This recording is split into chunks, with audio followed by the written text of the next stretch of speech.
The confession arrived before the body was officially identified. 3 minutes and 42 seconds of handheld footage, low resolution, fluorescent lighting, concrete walls, a man sitting at a metal table, shoulders slumped, eyes hollow. "My name is Daniel Harrow. I killed her." The video hit the department inbox at 9 minutes past 6 in the morning. By 9:23, it was everywhere. Internal servers, 2 local reporters, a crime blog known for leaking sealed indictments. Detective Rachel Monroe was already awake when Roland received the call. The victim had been found just before dawn in an unfinished condominium development on the south edge of the city. Early 30s. Single blunt force trauma to the skull. No defensive wounds. No immediate ID. But the confession named her, Eliza Moretti.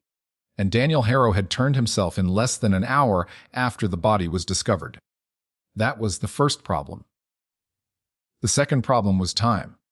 If Daniel Harrow was telling the truth, he would have needed to commit the murder before sunrise. But surveillance from a parking structure downtown showed him entering his office building at a time that made the murder physically impossible. 2 truths.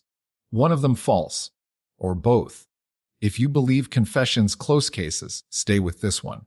Because this confession opened everything. Rachel arrived at the station wearing her standard field rotation. Fitted denims, dark crop top, crop denim jacket, boots damp from the morning fog. No wasted motion. No unnecessary words. Daniel Harrow sat in interview room 2. He had already waived counsel. He had already repeated the confession.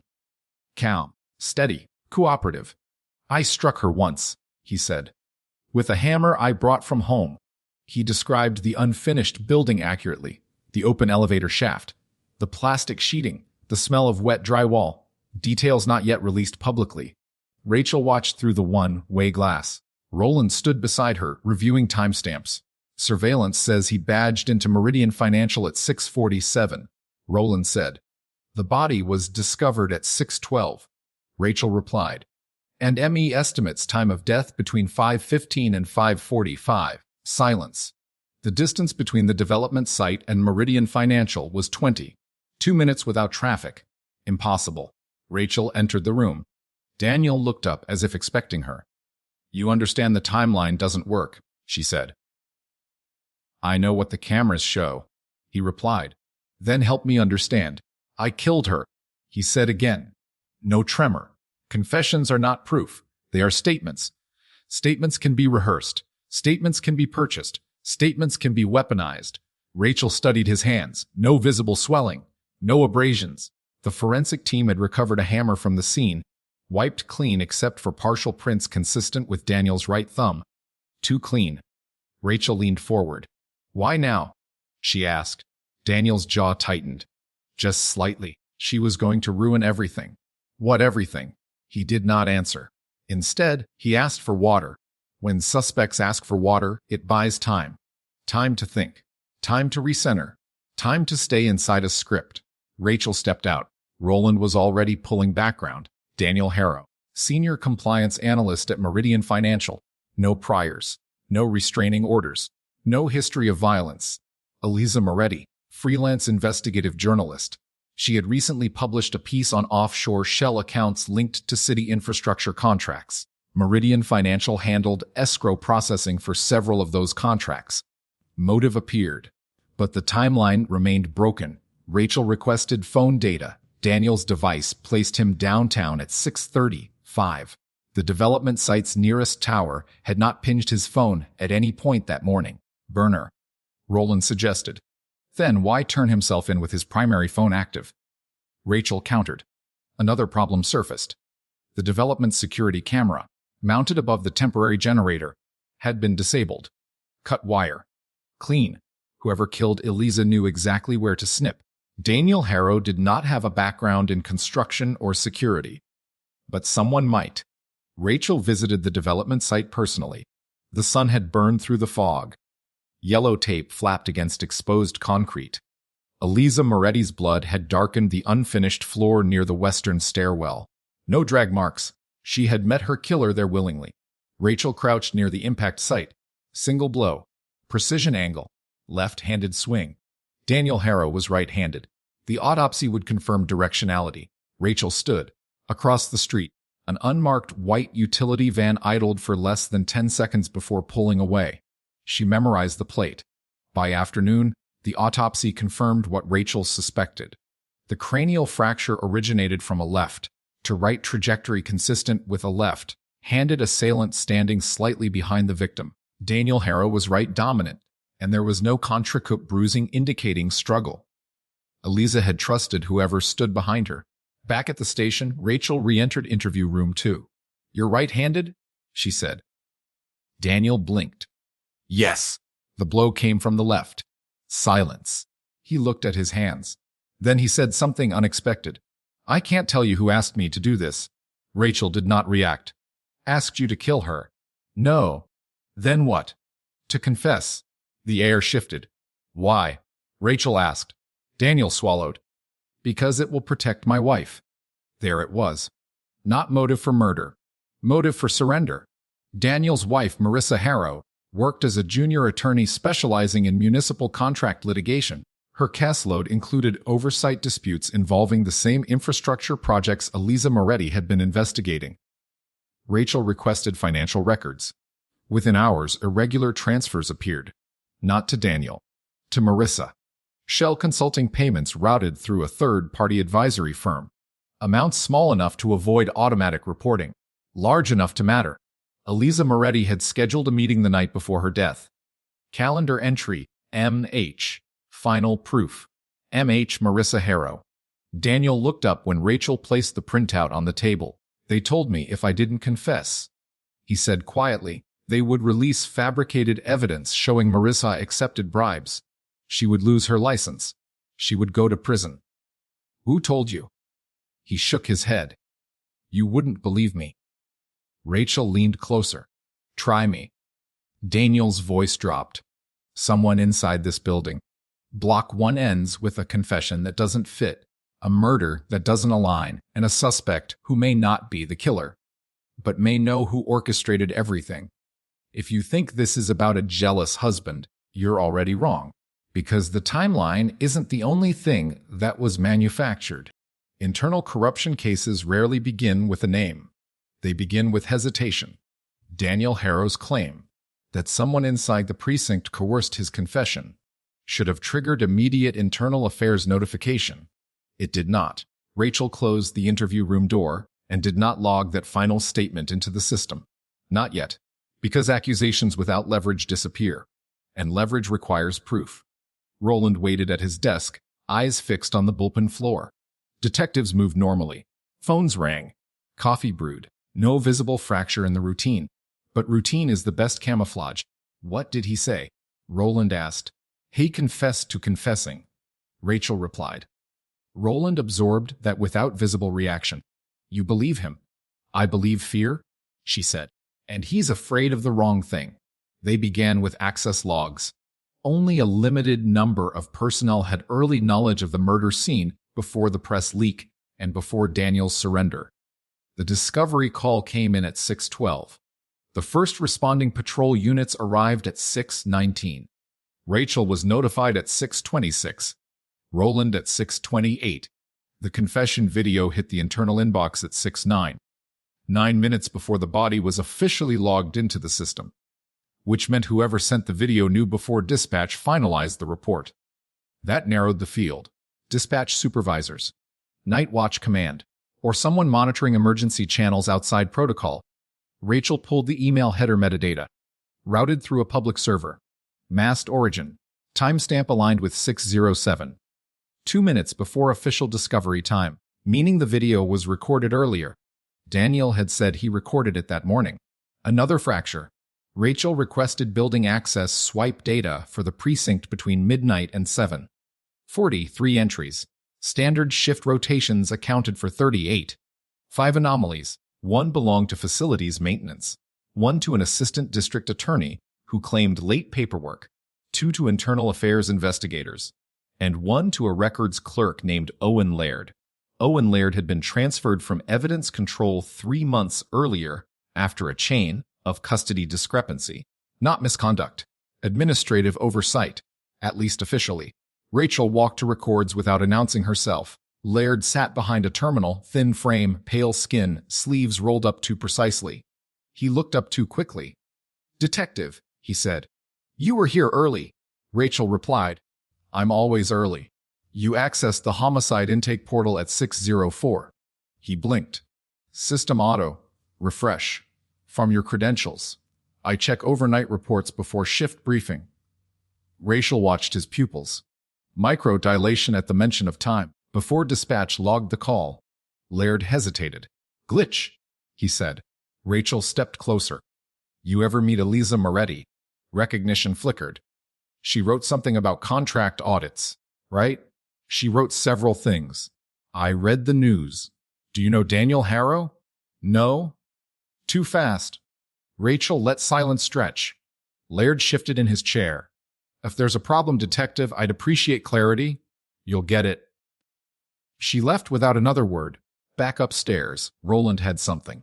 The unmarked white utility van Rachel saw near the development site belonged to a subcontracted security firm called Sentinel Perimeter Solutions.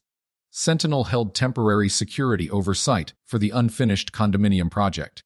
Its regional supervisor was a former city police lieutenant. Name Victor Sands.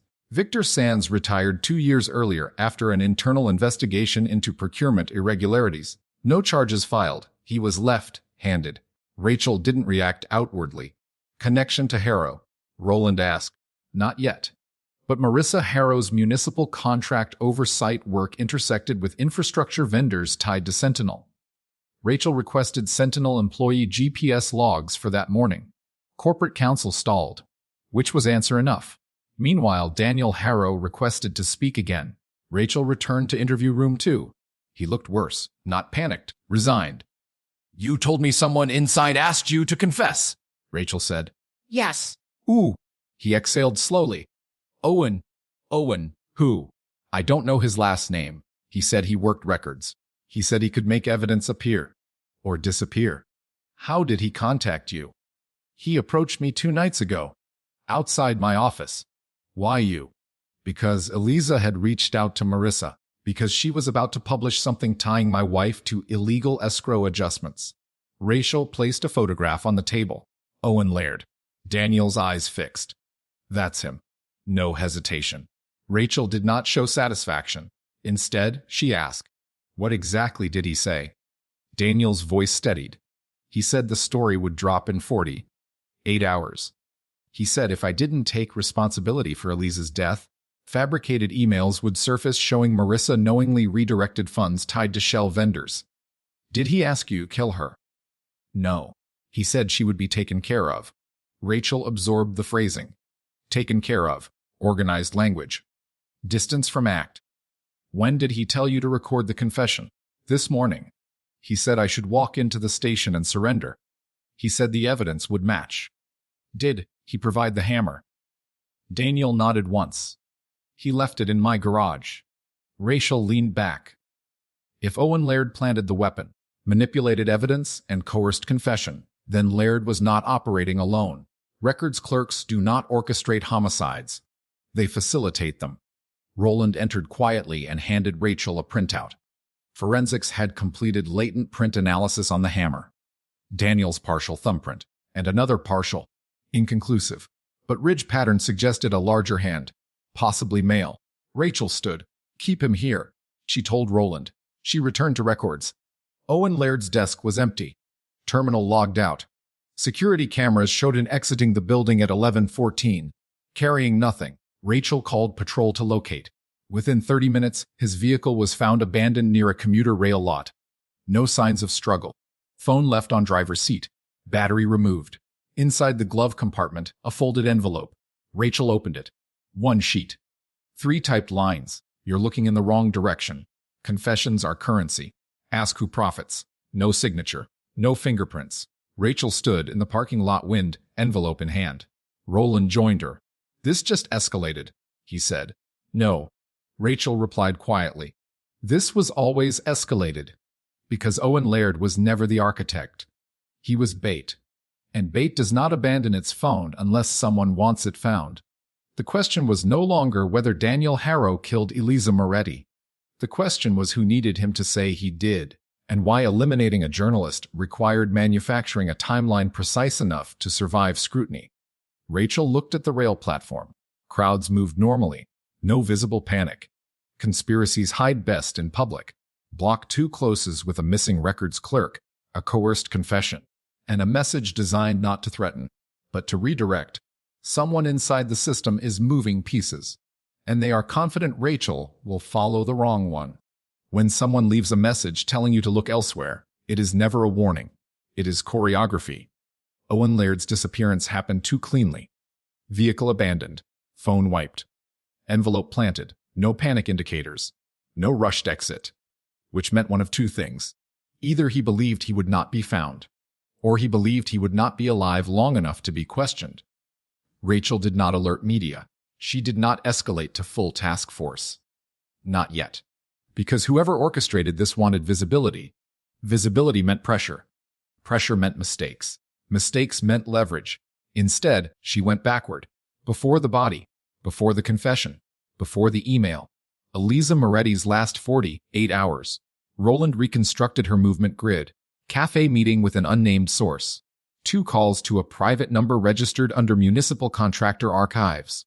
1 encrypted file transfer at 11:20, 3 the night before her death. Rachel requested the encrypted file from Eliza's laptop, recovered from her apartment. The drive had been remotely wiped at 6:08 that morning, 4 minutes before the confession video was sent. Precision again, but remote wipes leave shadows. Data fragments. Residual clusters. Digital forensics recovered a partial directory. Title escrow deviations phase 3. Inside, fragments of spreadsheets. Contract routing codes. Infrastructure bonds. Escrow releases authorized by Meridian Financial. And authorization overrides signed electronically by Marissa Harrow, Daniel's wife.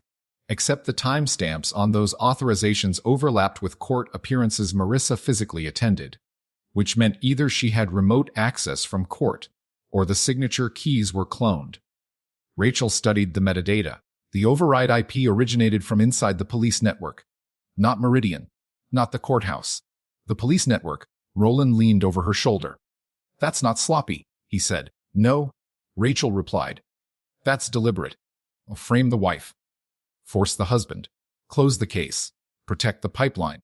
But protect it from what? Money laundering, contract steering, or something larger." Rachel requested internal network audit logs. Authorization required command approval. Command delayed. Another hesitation. Rachel bypassed. She accessed historical routing logs through archived maintenance backups. The override access originated from a sub-terminal tied to evidence intake. The same division Owen had worked before his transfer. But the login was not Laird's credentials. It belonged to Captain Howard Brenner, Night Watch Commander. 30 years on the force.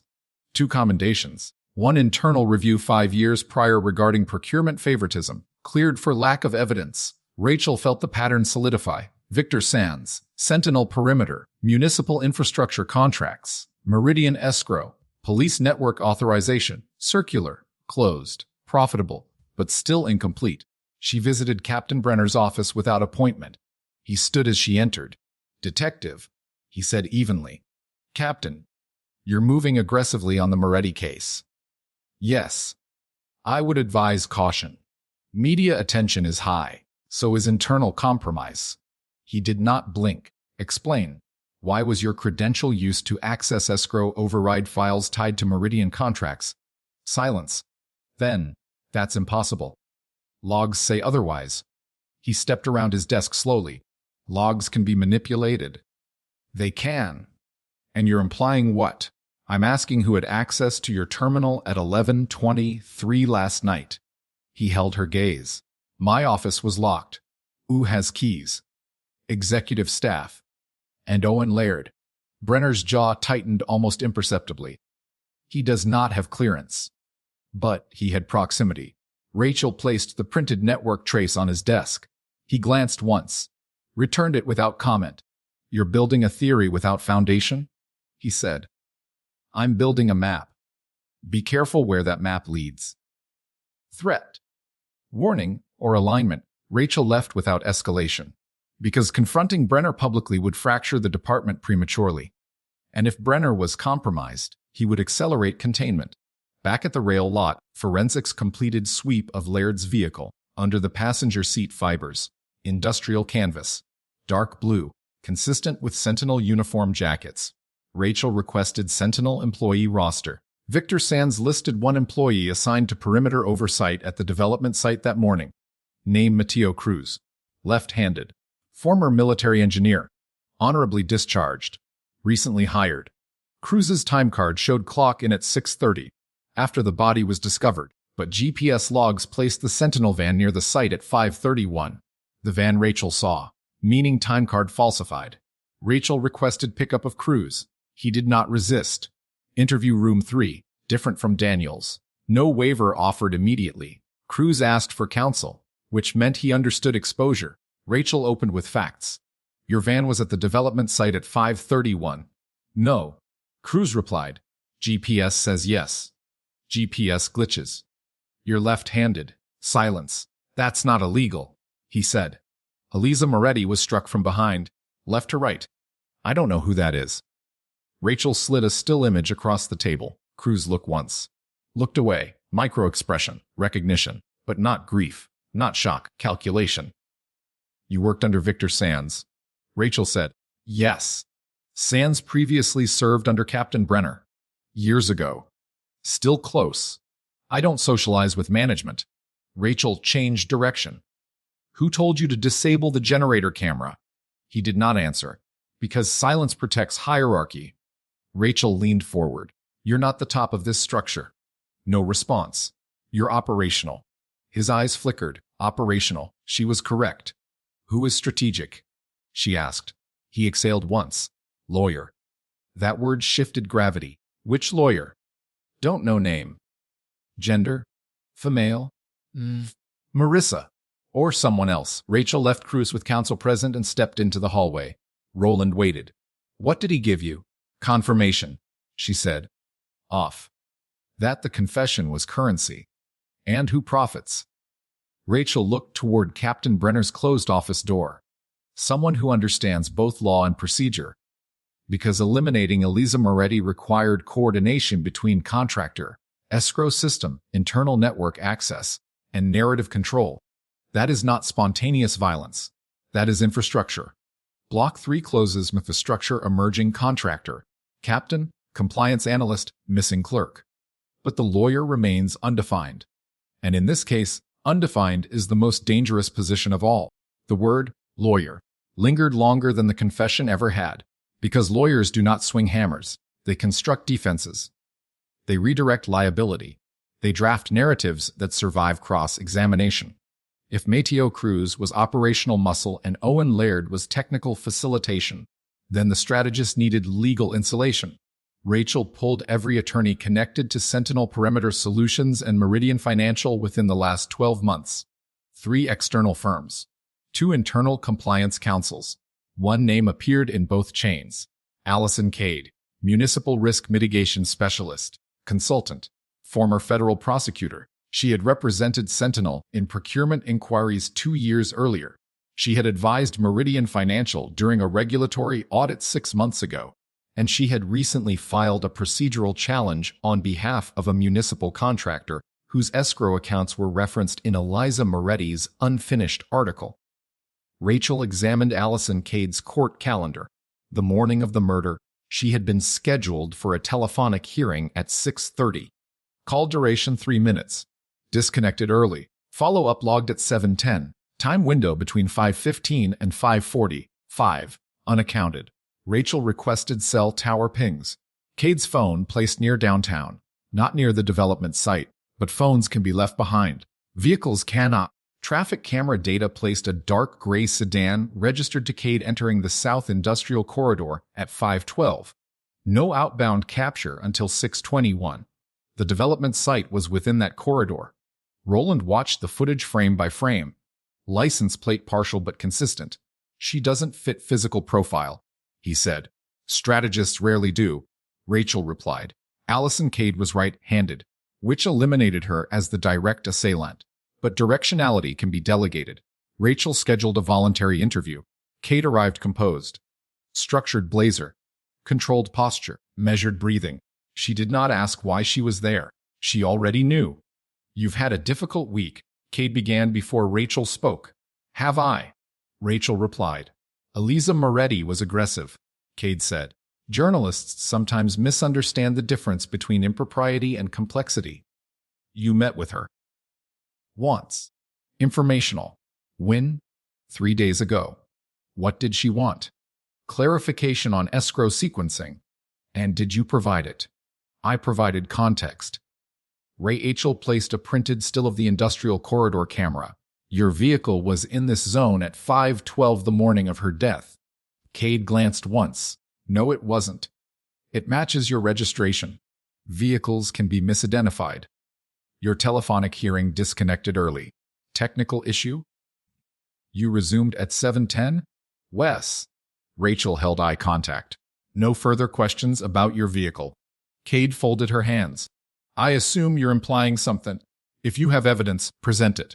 Rachel shifted angle. Do you know Mateo Cruz? No.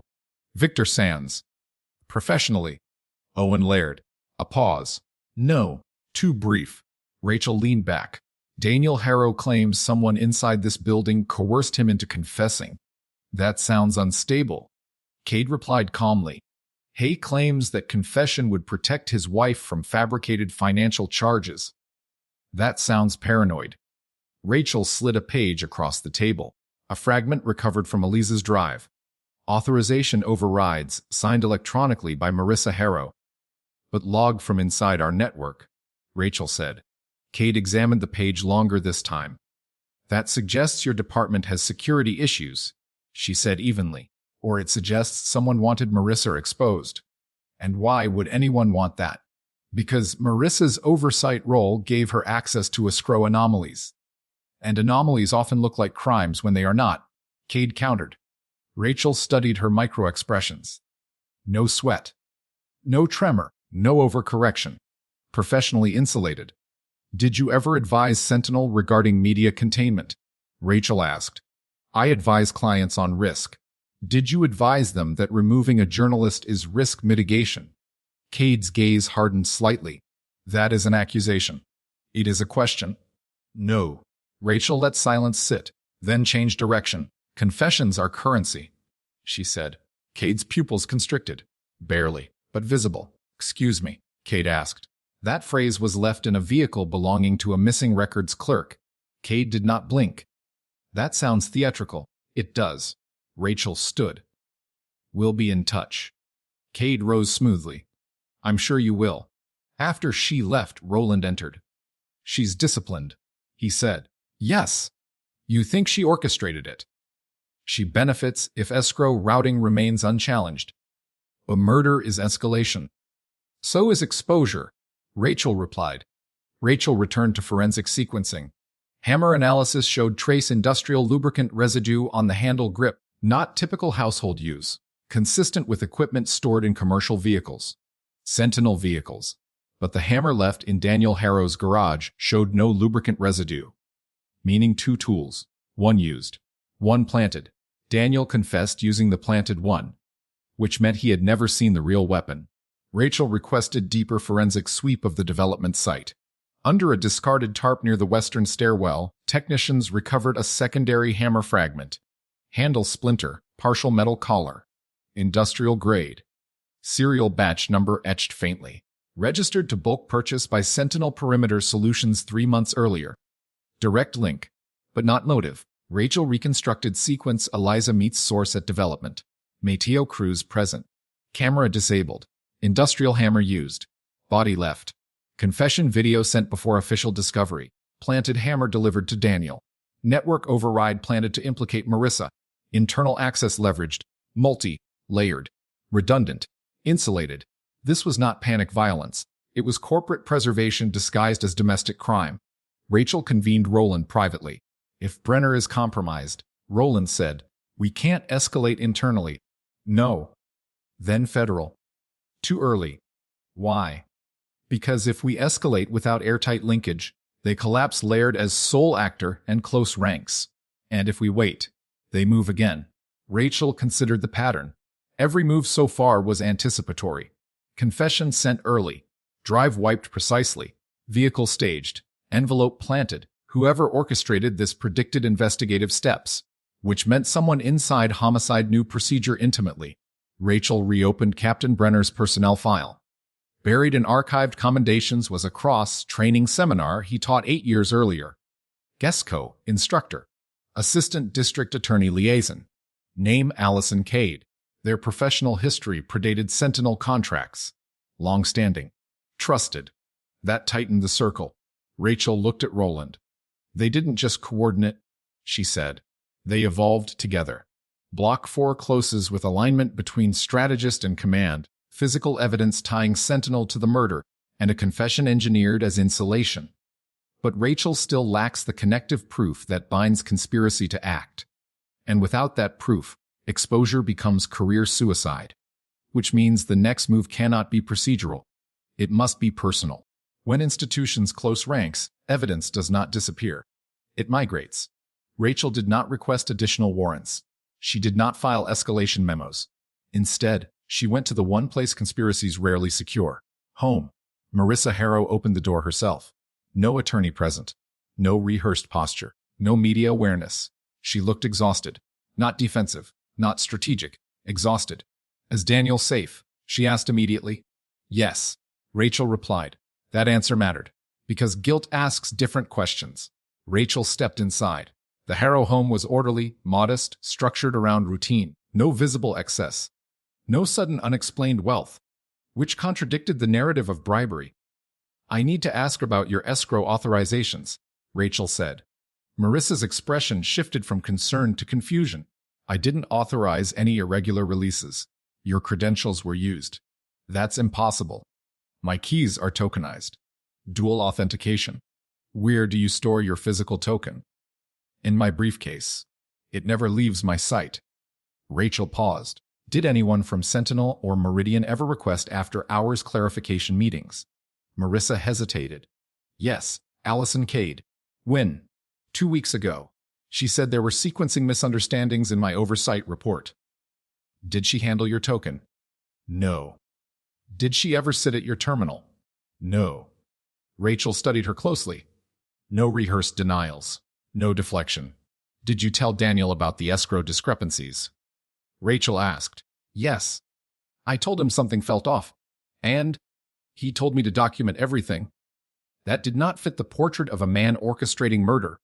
Did anyone threaten you? Rachel asked. Marissa's eyes filled. Not dramatically. Just quietly. I received an anonymous email, she said. It implied I had misinterpreted municipal law. It attached screenshots of override approvals with my signature. Before Eliza contacted you. Wes. Rachel's pulse steadied. Timeline aligning. Did you forward that email? No. I thought it was phishing. Do you still have it? Wes. Marissa retrieved her laptop. The email arrived 48 hours before Eliza's death. Metadata showed internal relay origin masked through an external server, but the embedded images, screenshots of override approvals, contained interface artifacts specific to police evidence intake systems. Not courthouse software, not Meridian police. Rachel copied the headers. That was leverage, not accusation, not inference. Leverage. Before leaving, Rachel asked one final question. Did Allison Cade ever discuss Captain Brenner? Marissa looked surprised. Yes. She mentioned he was reasonable, that he understood institutional nuance. Institutional nuance. Language of insulation. Back at the precinct, Rachel did not return to her desk. She went directly to archived training footage. 8 years prior. Seminar Interagency Legal Strategy. Speaker panel Captain Howard Brenner and Assistant District Attorney Allison Cade. The footage showed familiarity, shared cadence, unspoken rhythm in discussion. Partnership forged long before Sentinel contracts. Roland joined her. What's the personal move? He asked. Rachel rewound a segment. Cade speaking about narrative preemption. The act of introducing controlled truth before uncontrolled exposure. Confession as preemption. Daniel's surrender fit perfectly. They preempted Eliza's article, Rachel said, with murder, and framed it as domestic panic. Roland crossed his arms. We still don't have Brenner at the scene. No, but we have his network. Rachel initiated a quiet internal audit replication through an off-grid forensic workstation, one not tied to central command. The override authorization on Marissa's escrow files originated from Brenner's credential, but deeper packet logs revealed remote desktop routing. The command was executed not from Brenner's office, but from an IP block assigned to an auxiliary storage server, located 2 floors below records. Physical access required keycard and biometric scan. Access logs for that server room at 11:23 the night before the murder showed one entry, Owen Laird, accompanied by supervisory override authorization, signed digitally by Captain Brenner, meaning Brenner approved Laird's presence in the server room at the exact time Marissa's credentials were cloned. Not passive compromise, active authorization. Rachel printed the log. This was connective tissue, but still circumstantial, because Brenner could claim maintenance, could claim oversight, could claim ignorance. Rachel needed intent, and intent hides in communication. She subpoenaed Brenner's secondary device, an older department-issued phone rarely used. Metadata extraction revealed encrypted messaging app remnants. Deleted threads. One partial recovery fragment surfaced. Timestamp 2 days before Eliza's death. Message to contact labeled AK. If she won't retract, accelerate contingency. AK Allison Cade. Rachel felt the case tilt. Not proof yet, but trajectory. Roland looked at the fragment. That's close, he said. Close isn't admissible. They needed Cruz to talk, or Laird to surface, or Cade to slip. Rachel returned to Mateo Cruz's counsel session. Your employer's bulk tool purchase matches the fragment recovered at the scene, she said. No reaction. We also know your supervisor coordinated with legal advisory before this project. Silence. And we know confessions are currency. That phrase again. Cruz's jaw tightened.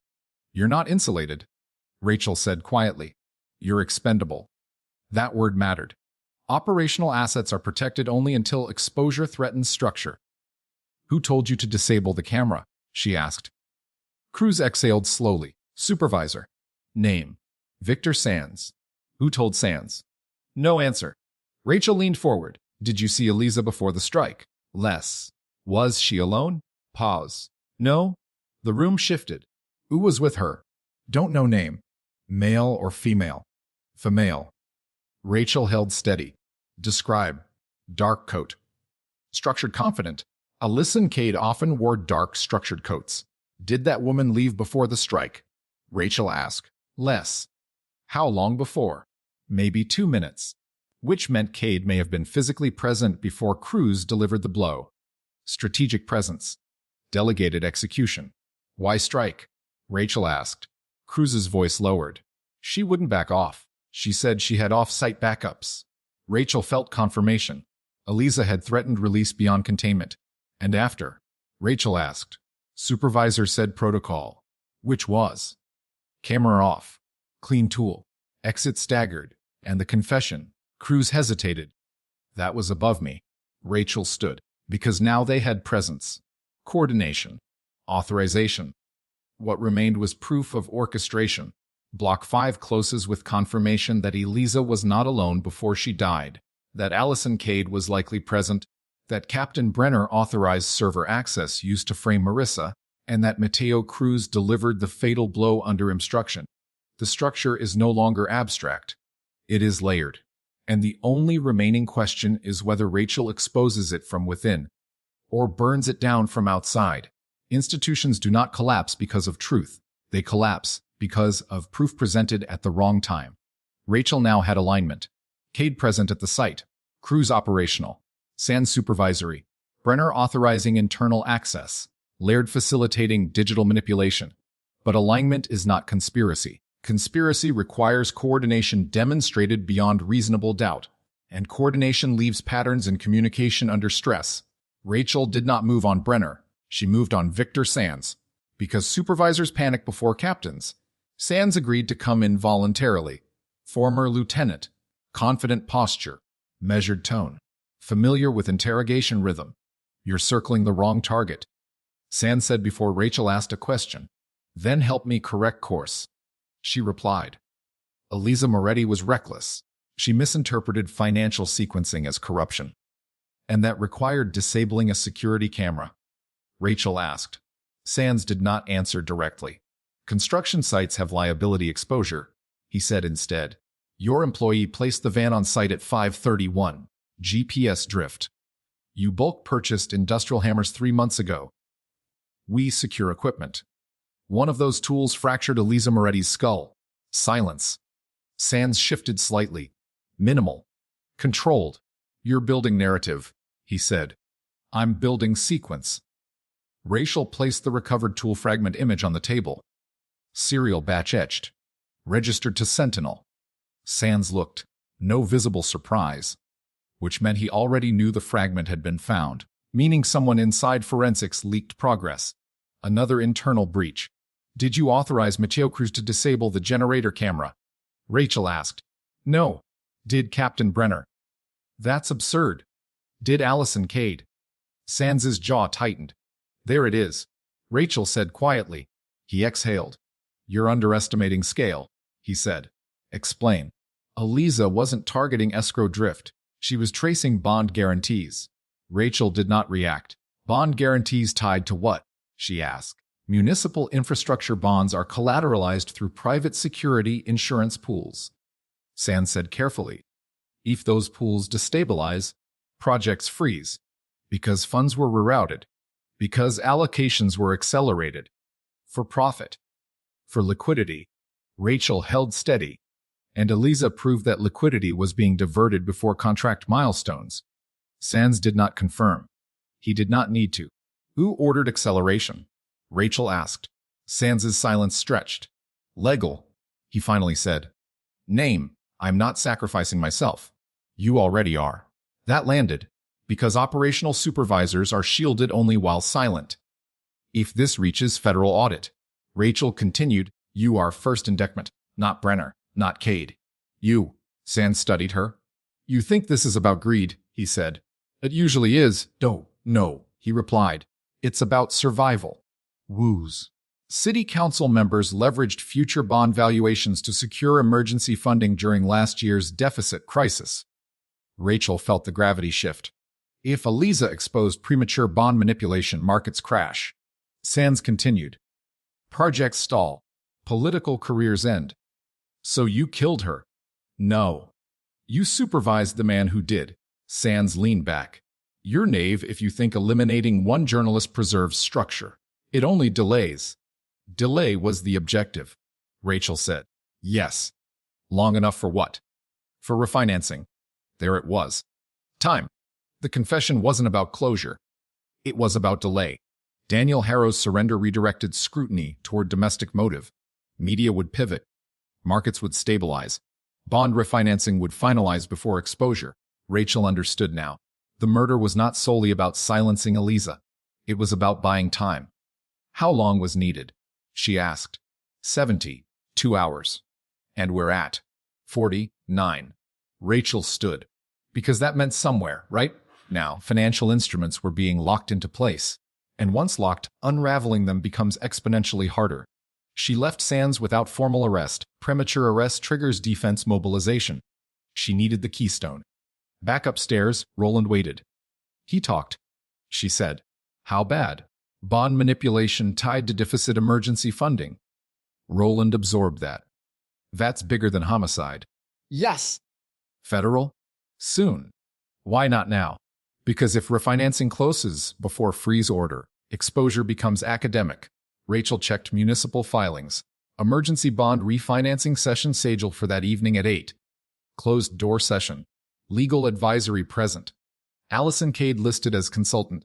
Captain Brenner listed as security liaison. There it was. Convergence point. Rachel assembled evidence packet copies. Digital clone of network logs.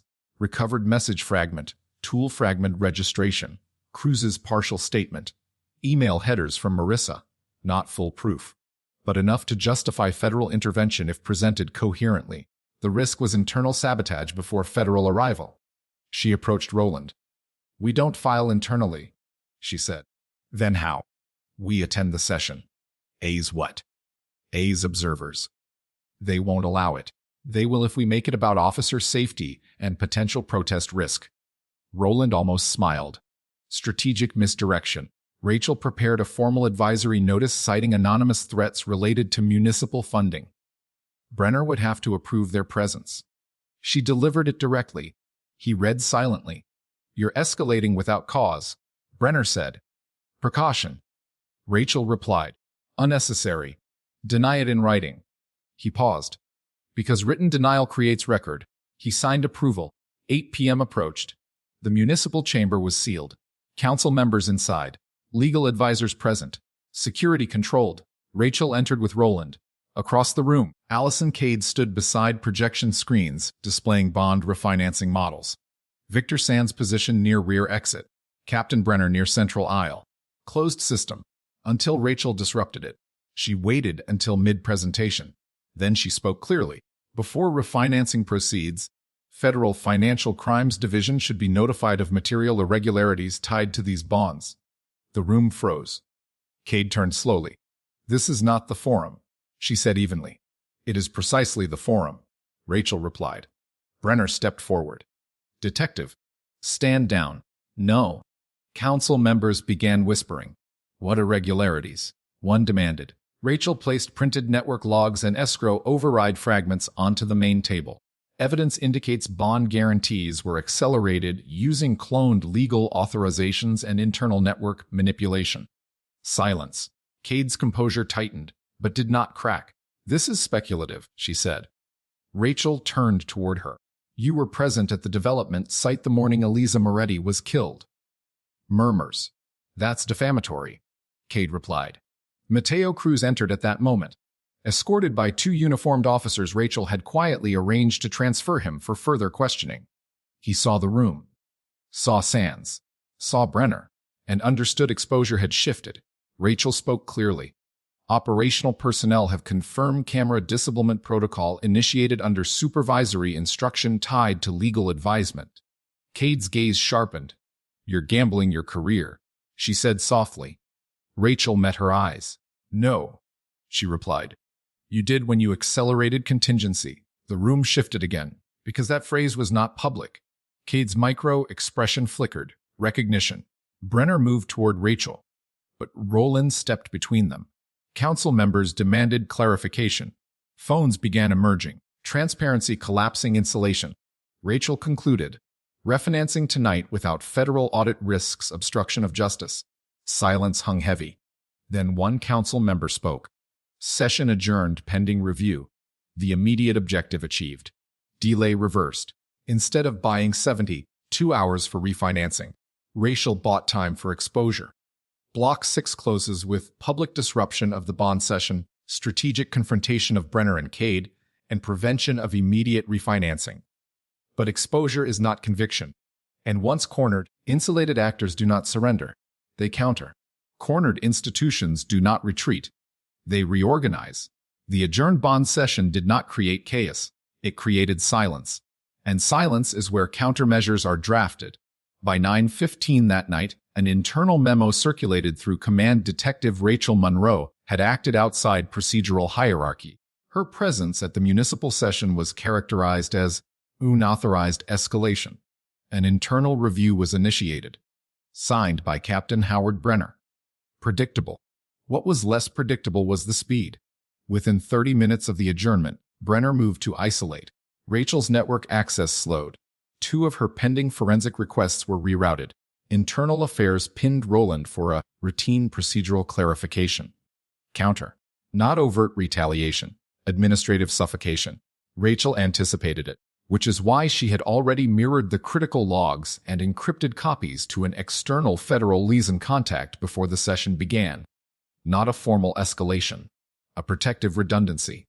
Roland entered her office quietly. "They're moving," he said. "I know. IA wants to interview you tomorrow morning." "Good. Good. That's not good." "It is if they think this is intimidation." Roland understood. When command moves too fast, it signals fear. Fear exposes hierarchy. Mateo Cruz remained in holding. His counsel requested transfer to federal jurisdiction citing potential internal conflict of interest. That was strategic. Cruz sensed shift in leverage. Rachel visited him again. "You disrupted refinancing," he said. "Yes." "You think that saves you?" No, she replied. It saves the paper trail. Cruz studied her. They'll cut Brenner loose before they cut counsel, he said. Will they cut Cade? Rachel asked. He hesitated. No. Why? Because she's the firewall. Explain. Legal advisement insulated acceleration decisions. She drafted memorandums framing escrow adjustments as emergency liquidity management under deficit stabilization. Meaning if bonds were accelerated prematurely, it can be argued as fiscal discretion, not fraud. And murder? Rachel asked. Cruz's jaw tightened.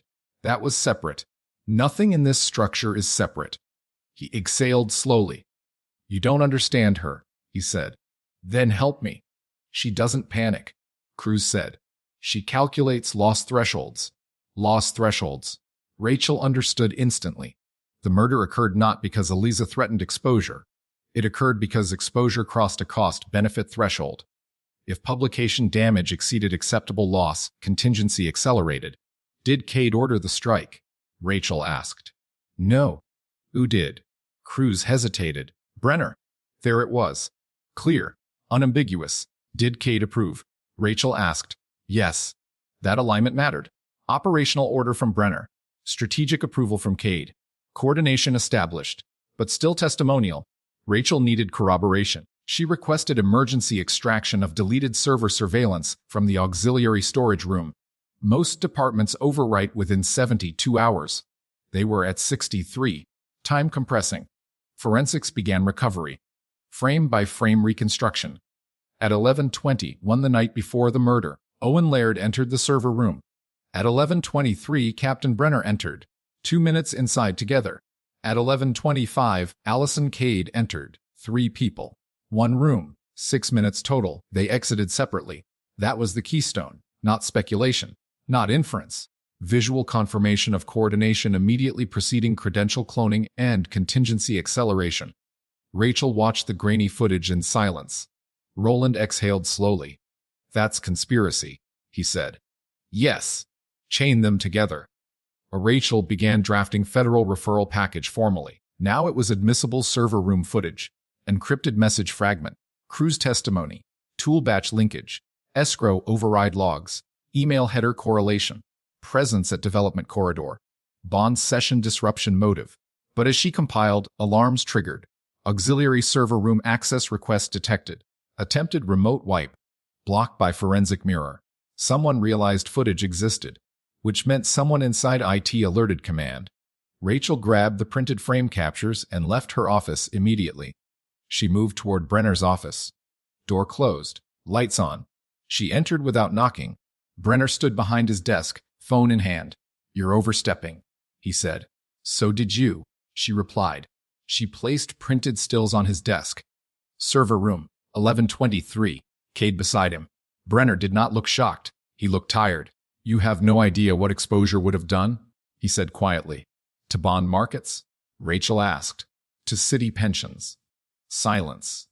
You killed a journalist to protect pension optics, she asked.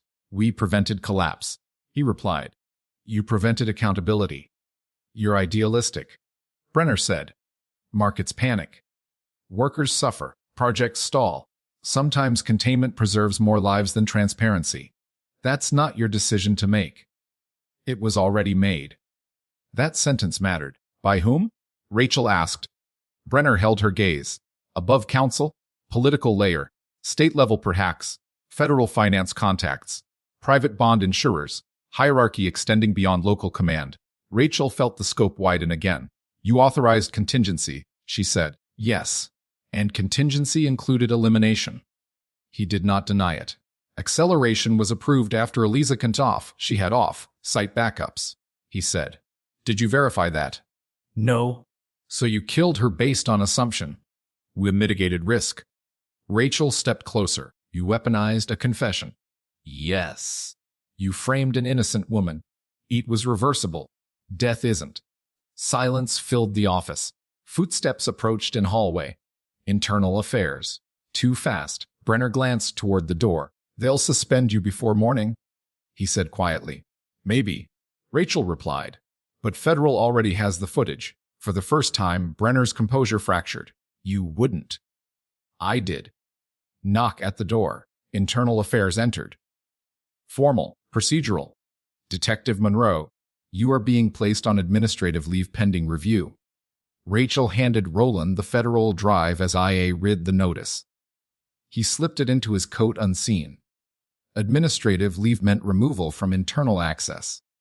But it also meant external investigation could proceed without departmental containment.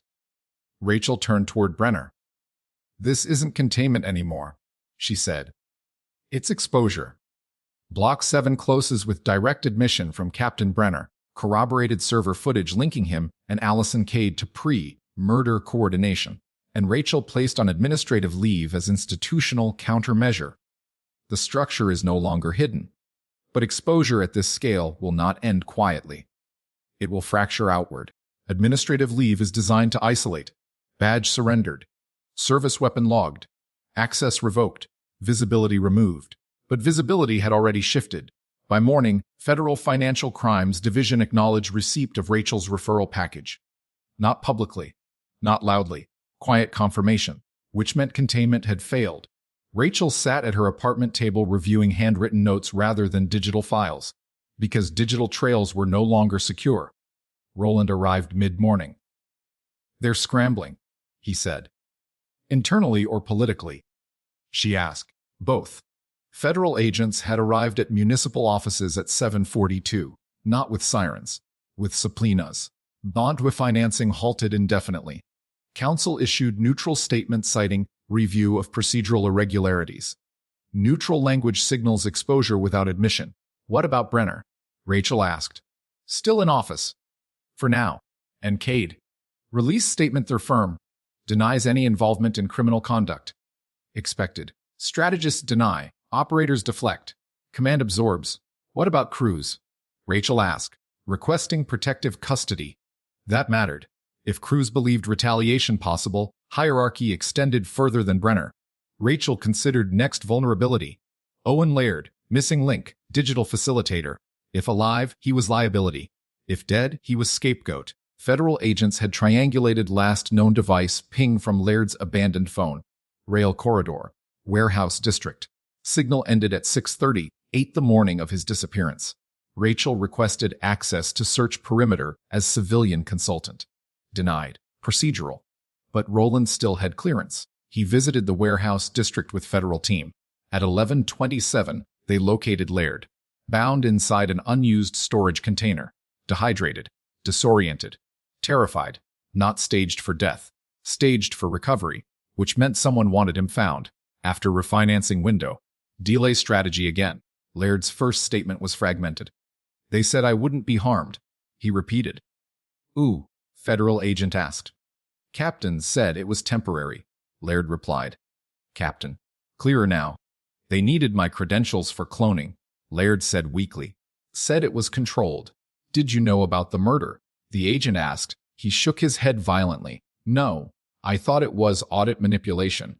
Which tracked. Facilitators rarely see full structure. Who was in the server room? The agent asked. Captain. And Allison. Direct. Unprompted. Corroboration. Rachel received update within minutes. Her administrative leave insulated her from departmental interference. Federal jurisdiction now primary. By afternoon, Captain Howard Brenner resigned. Public statement cited, health considerations. No admission. Allison Cade's firm withdrew her from active municipal contracts. Still denial. Victor Sands was detained on conspiracy and obstruction charges pending grand jury review. Mateo Cruz formally entered cooperation agreement. Structure collapsing from mid-level downward. But Rachel remained unsettled, because Brenner's statement in his office lingered. Above council. If bond acceleration tied to state-level deficit management, political insulation would activate. Federal investigation would broaden, and political actors would attempt narrative reframing. That attempt arrived at 5:15 p.m. Press conference. City spokesperson. Preliminary review indicates isolated misconduct within law enforcement administrative processes. No evidence suggests systemic bond irregularities. Isolated misconduct. Language of containment. Rachel watched from her apartment. Roland called. They're trying to compartmentalize Brenner as rogue. Expected, she replied. Federal isn't convinced. Because of escrow pattern. Yes. Pattern predates Brenner by 8 months. That mattered. Acceleration preceded Eliza's investigation, which meant structural manipulation was ongoing long before exposure risk. Brenner may have authorized contingency, but the bond acceleration scheme itself had deeper architects. Rachel reopened financial timeline manually. Emergency deficit declared last fiscal quarter. Bond guarantees adjusted quietly 2 weeks later. Legal advisement memo drafted by Cade's firm framing adjustment as temporary liquidity stabilization. Approved by council vote, but vote summary omitted escrow sequencing details, meaning complexity masked acceleration. Eliza must have discovered misalignment between declared deficit urgency and actual revenue projections, which would indicate intentional inflation of crisis to justify bond acceleration. If proven, that transcends homicide. That becomes securities fraud. Rachel exhaled slowly. This was no longer about protecting pensions. It was about manipulating crisis for leveraged gain. Her phone vibrated. Unknown number. She answered. Silence. Then a calm female voice. You're chasing scale you can't contain. Listen, Cade. I'm not containing, Rachel replied. I'm exposing. You think federal prosecutors won't calculate impact? Cade asked. They calculate law. They calculate markets. Pause. Did you authorize Brenner to eliminate Eliza? Rachel asked. Silence stretched. You misunderstand hierarchy, Cade said finally. Explain it. Decisions are made by risk committees, she said, not individuals. Who sits on that committee? Click. Call ended. Risk committee. Plural, structured. Formalized, which meant documentation somewhere. Rachel realized something critical. Bond acceleration required insurance underwriters. Underwriters assess risk committees formally, meeting minutes, advisory memos, voting records. If risk committee existed, paper existed. Federal investigation would eventually uncover. But eventual is slow. Rachel contacted Roland. Find underwriter records, she said. Already requested. From which insurer? Northbridge Capital Assurance. That name mattered. Private bond insurer with national reach. If Northbridge approved accelerated guarantees under manipulated deficit narrative, exposure becomes multi-jurisdictional. And if Northbridge executives sat on risk committee referenced by Katie, hierarchy extends to financial sector. By nightfall, federal agents executed warrant at Northbridge Regional Office. Subpoenaed risk committee documentation. News began to leak. National outlets picked up story, not as homicide, as bond irregularity scandal. Eliza Moretti's name resurfaced, her work validated posthumously, which meant the murder failed in its primary objective, silencing narrative. Rachel sat in the quiet of her apartment, badge absent, authority suspended, but structure exposed. Administrative leave would likely become termination. Departments protect themselves, but federal investigations do not rely on departmental approval. Her phone buzzed again. Message from Roland. They found it. Found what? She replied. Risk committee minutes. Brenner listed as law enforcement liaison. Cade listed as external legal advisor. 2 Northbridge executives listed. 1 state treasury observer. Hierarchy confirmed. This was not rogue action. It was systemic manipulation with legal camouflage and operational enforcement. Block 8 closes with federal intervention expanding beyond homicide into bond fraud investigation. Brenner's resignation, Cade's partial retreat, Owen Laird recovered alive, and confirmation of a formal risk committee linking law enforcement, legal advisory, municipal leadership, and private insurance underwriters. The conspiracy is no longer local. It is structural, and structures resist exposure with scale. Scale changes motive. What began as a homicide investigation had now triggered a securities inquiry spanning municipal finance, private insurance underwriting, and law enforcement oversight. But scale also introduces fracture points. Because the larger the structure, the more individuals inside it fear personal liability. Federal agents began formal interviews under grand jury protection. Victor Sands talked first. Operational supervisors always do when confronted with federal sentencing charts. He confirmed bond acceleration discussions preceded Eliza's article by months. He confirmed Captain Brenner attended at least 3 risk committee advisory briefings. He confirmed Allison Cade drafted legal memorandums framing accelerated escrow release as emergency liquidity strategy. But he also confirmed something new. Eliza wasn't the first journalist to ask questions, he said. Federal trajectory. Who else? Federal prosecutor asked. A freelancer last year. Smaller outlet. Dropped the story. Why? Funding disappeared. Pattern. Narrative suppression through financial leverage before escalation to violence. Which meant Eliza crossed a threshold others did not. She had documents. Sands said. Internal projections contradicting deficit narrative. How did she get them? From someone inside Northbridge. Inside insurer. That explained urgency. Bond markets react not just to exposure, but to credibility of source. If Northbridge internal analyst leaked projections disproving deficit severity, acceleration could be characterized as manipulative rather than precautionary. Rachel, still on administrative leave, received controlled updates through Roland. Northbridge Executive Board suspended 2 officers.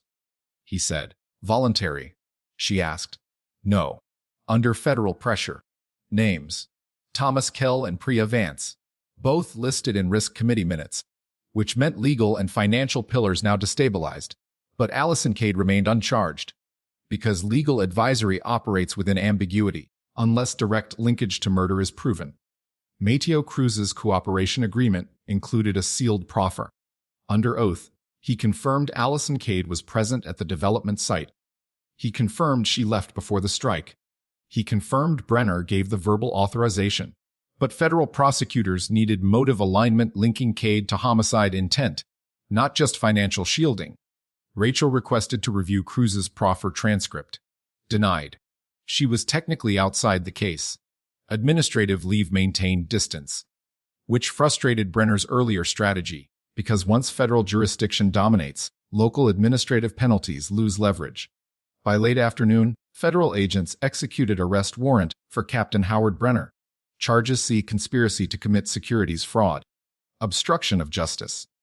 Accessory to homicide. Public statement avoided details but confirmed. Law enforcement involvement in financial misconduct. Allison Cade issued new statement through counsel. My client denies knowledge of any violent conduct and categorically rejects insinuations of criminal conspiracy. Expected. Strategists retreat into language. Rachel replayed Brenner's words in her mind. Decisions are made by risk committees, which implied murder may not have been explicitly approved by committee. Perhaps contingency language was coded. Rachel requested one specific document from federal liaison. Risk Committee Contingency Memorandum. Redacted version arrived hours later. Paragraph 3. In event of imminent destabilizing publication, non-financial mitigation strategies should be evaluated to preserve liquidity horizon. Non-financial mitigation strategies. Legal phrasing. Elastic. Capable of interpretation. Rachel felt clarity settle. The committee never wrote eliminate. They wrote ambiguity. Ambiguity allowed Brenner to operationalize and allowed Cade to maintain deniability, which meant the homicide was a byproduct of strategic elasticity. Rachel stepped onto her apartment balcony as night settled over the city. Eliza Moretti's death had halted refinancing, exposed bond manipulation, triggered federal oversight, destabilized insurer board. The original objective, delay exposure 72 hours, had failed. But cost had been a life. Her phone rang. Federal prosecutor this time. Detective Monroe. He said. You're still suspended, correct? Yes. That may change. Pause. We've reviewed your initial referral packet. Without it, refinancing would have closed before we intervened. Silence. We're recommending reinstatement pending internal review. That mattered less than outcome. Will Cade be charged? Rachel asked. Depends. On what? On whether we can prove she understood non-financial mitigation to include violence. Rachel understood the burden. Intent. Ambiguity protects intent, unless contradicted by communication. Check deleted voice memos, she said. From whom? Katie. She calculates loss thresholds. She won't rely solely on text. Pause. Will pursue. Rachel ended the call. She thought about Daniel Harrow, still in holding but now cleared of homicide suspicion. His confession collapsed under federal evidence. Marissa's credentials restored. But reputational damage lingers. Confession currency depreciates slowly. Roland called again. Federal located encrypted cloud backup tied to Eliza. He said, "What's in it?" Full draft of article, including risk committee references, including memo language. That helps motive. Less. And there's something else. Go. Audio recording. Rachel's breath slowed. Off. Meeting between Eliza and Allison Cade. Night before murder. Everything narrowed. What's on it? She asked. Cade warns her to reconsider publication. Says exposure would trigger consequences beyond legal recourse. Exact words. There are thresholds you don't understand. Once crossed, containment becomes kinetic. Kinetic, not financial, not reputational. Kinetic. That word erases ambiguity. Rachel closed her eyes briefly. That was intent, not explicit order. But foreknowledge of physical escalation. Federal now had linkage between strategic advisement and awareness of violent contingency. Block 9 closes with federal arrests expanding, bond insurer executives suspended, risk committee memorandum exposing elastic language, and discovery of audio recording in which Allison Cade references. Kinetic. Containment before Eliza's murder. The architecture is collapsing. Only one layer remains insulated. And insulation fails when intent becomes audible. Intent changes everything. Financial misconduct can be argued. Procedural irregularities can be reframed. Even obstruction can be minimized. But foreknowledge of violence collapses insulation. Federal agents obtained the full audio file from Eliza Moretti's encrypted backup at 0900 hours. The recording lasted 14 minutes. Location metadata matched a private conference room inside a downtown hotel. Allison Cade's voice remained steady throughout, measured, controlled, professional. Eliza's voice was sharper, insistent, unwilling to retreat. At minute 11, Cade said, "You believe publication corrects imbalance. It does not. It destabilizes systems already under strain." Eliza responded, "If the system requires deception to survive, it deserves destabilization." Silence followed. Then Cade's voice lowered. "There are thresholds you don't understand. Once crossed, containment becomes kinetic." Eliza did not flinch. "Is that a threat?" "It's a reality." The recording ended 3 minutes later. No explicit order, no instruction. But clear awareness that escalation beyond legal defense was foreseeable. Federal prosecutors moved quickly. Allison Cade was arrested on charges of conspiracy to obstruct justice and accessory before the fact to homicide. The indictment cited risk committee memorandum language, server room coordination, presence at development site, audio reference to kinetic, containment, knowledge of contingency acceleration. Captain Brenner was formally charged with conspiracy to commit homicide and securities fraud. Victor Sands faced operational conspiracy charges. Northbridge executives faced securities violations. Council members entered cooperation negotiations. Daniel Harrow was released without charge. His public image damaged. His private life altered. Marissa Harrow retained counsel for civil action. Owen Laird entered witness protection. Mateo Cruz awaited sentencing under cooperation agreement. Rachel Monroe remained on administrative leave pending internal review. At 11:45 a.m., she received official notice. Reinstatement effective immediately. No public apology. No acknowledgement of internal obstruction. Institutional survival requires selective memory. She returned to the precinct quietly. Roland met her near the entrance. "Welcome back," he said. She did not respond with ceremony. Instead, she walked past Captain Brenner's former office. Door open, nameplate removed. Interior already reassigned. Institutions absorb scandal by erasing identifiers. But structural damage remains beneath surface. Later that afternoon, Rachel visited the unfinished condominium site one final time. Yellow tape removed. Construction resumed. Concrete poured over the western stairwell. Physical evidence erased by progress. But not forgotten. She stood where Eliza fell. One strike. One calculated decision framed as preservation. Rachel understood something now with greater clarity. The murder was never about silencing a journalist alone. It was about preserving a narrative long enough to lock financial structures into place. Delay as currency. Confession as currency. Ambiguity as currency. And when those currencies fail, Violence becomes the final hedge. Elisa Moretti's article was published posthumously through national outlets. Full risk committee exposure. Full bond acceleration timeline. Full deficit projection discrepancies. Markets adjusted, not collapsed. Pensions restructured under federal oversight, not destroyed. The catastrophe predicted by Brenner and Cade never materialized, which exposed the final truth. They did not act to prevent collapse. They acted to prevent accountability. Back at the precinct, Rachel received the final federal briefing summary. Case designation United States v. Brenner et al. Primary charges spanning securities fraud, conspiracy obstruction, and homicide. Federal prosecutors credited timely intervention by internal investigative personnel. No names listed. No commendations issued. Recognition is not the objective. Truth is. As evening settled, Rachel sat at her desk reviewing residual case files. Roland leaned against the doorway. "You think this ends it?" he asked. "No," she replied. "Why?" "Because risk committees still exist." He considered that. "Different city," he said. "Different structure," she replied. "But same elasticity." Silence settled between them. The system had not been purified. It had been exposed. Exposure does not eliminate incentive. It raises cost. And raising cost is sometimes the only achievable justice. Rachel opened her case notebook and wrote a single line, threshold crossed. Containment reversed. She closed it. If you believed this case was about a jealous husband, you were wrong. If you believed it was about a rogue captain, you were incomplete. It was about how language shields power, how ambiguity authorizes violence, and how confessions can be engineered to purchase time. The next time a suspect confesses too quickly, ask who profits. Because sometimes the crime is not the act. It is the structure that made the act rational. Call to action.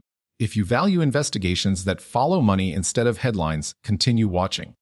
The next case begins where influence hides behind procedure. Outro: this was not closure. It was recalibration. And recalibration is quieter than justice, but often more enduring.